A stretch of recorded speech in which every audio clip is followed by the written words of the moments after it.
next gentleman is named Juan Daniel Castro, and he was born in Queretaro, a state located in the central highlands of Mexico. He moved to Grand Rapids in 1996 while chasing a unicorn he has not yet tracked. He is a self-described melody craftsman whose interests span from emotion to language to shared meaning. Living, singing, living, dying. Or as he likes to say, Vivir, Cantar, Vivir, Morir. Juan Daniel Castro.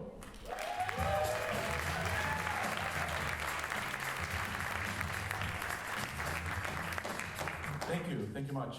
On behalf of the board of the Grand Rapids Community Media Center, I'd like to welcome you to your house. We build community through media.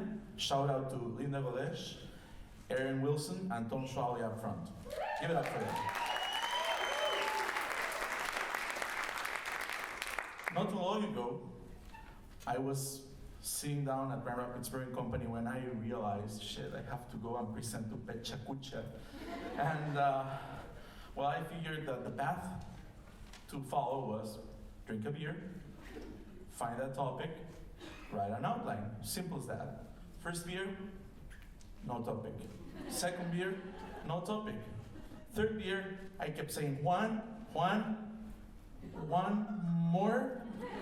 And the guy got really pissed at me, and so he didn't pour me no more beer. We all have a personal epistemology that begins with the day we are born. Yet not all of us realize this. For me, it took many, many years when I became a naturalized citizen of the US of A. That day I went to the officer, passed my exam. He asked, what do you want to be called? And I said, Juan Daniel Castro. He looked at me funny, and I said, make sure that the first field reads Juan Daniel, the second reads Castro. End of story. My notion of nation was somewhat defined, but as an Americano, I always dreamt of going to other continents, Europe, Asia, Africa. Most of us immigrants talk about the bounty we find in our new countries, new friends, new family, new home, new car, new everything. Seldomly do we speak about the many things we leave behind. I fondly remember, for instance, my notebooks, my posters as a teenage boy, the Golden Gate, the Twin Towers, the Eiffel Tower. I had a ton of posters, one of Chick Corea too, and one of a Stanley piano. Like knowledge, iron bridges are the epitome of man-made creation. Knowledge bridges truth and belief. It makes us human. Understanding how I know that I know what I know and what I don't know affords me the possibility to get to know you better. Like knowledge, music is humanizing. Although for me, music is more non-symbolic thought. I was born with congenital nystagmus and strabismus, so I can't really read or write music as I would the alphabet. Oh, there's Julio. Why was I telling you this? I don't know. I guess for me, thinking comes naturally and it's symbolic. When I first came to the US, I didn't know squat about cultural identity or identity politics. Soon after, I learned that I had more in common with Puerto Ricans than with the average American. So I started singing and dancing salsa. I embraced their culture and became Mexican. By de facto or by immersion. Before that, I didn't even feel like an outsider. One day, a gorgeous-looking woman I was trying to flirt with, rightfully so, pointed out that I had an accent.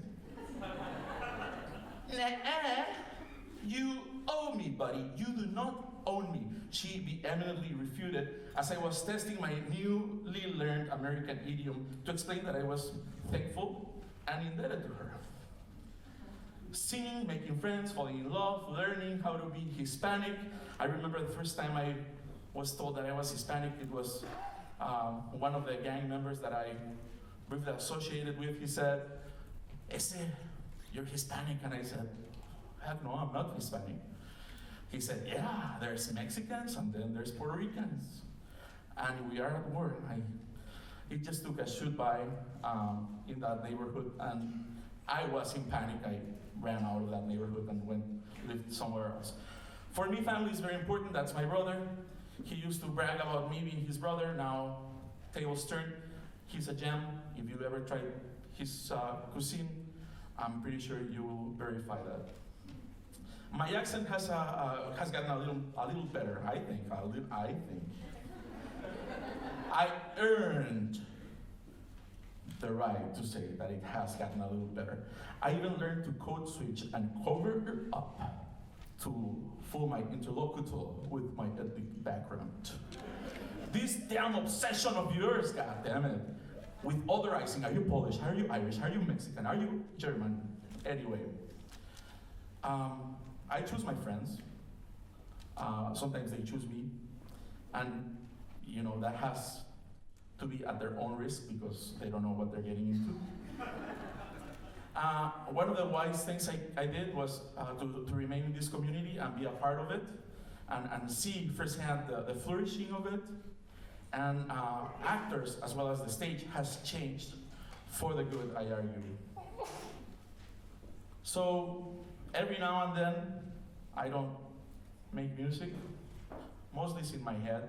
I'm now a spectator who loves the jazz, local jazz scene, and who loves the lush life, of course. In days like this, I ask myself, why in the world are you still here? Go back to Queretaro. Then, all I know is nice out, the Uber surcharge drops, and so I can move around the city easily and cheaper, and so everything else is forgotten. I won't forget these guys because these are my nieces and nephews.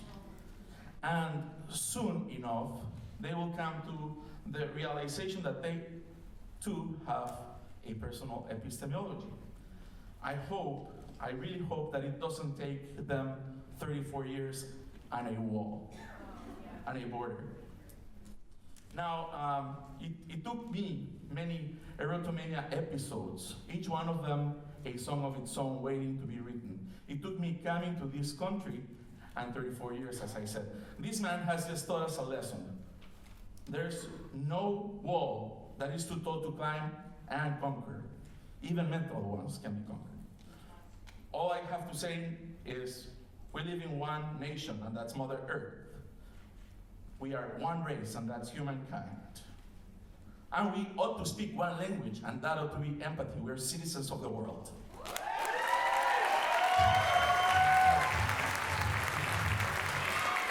Juan Daniel Castro.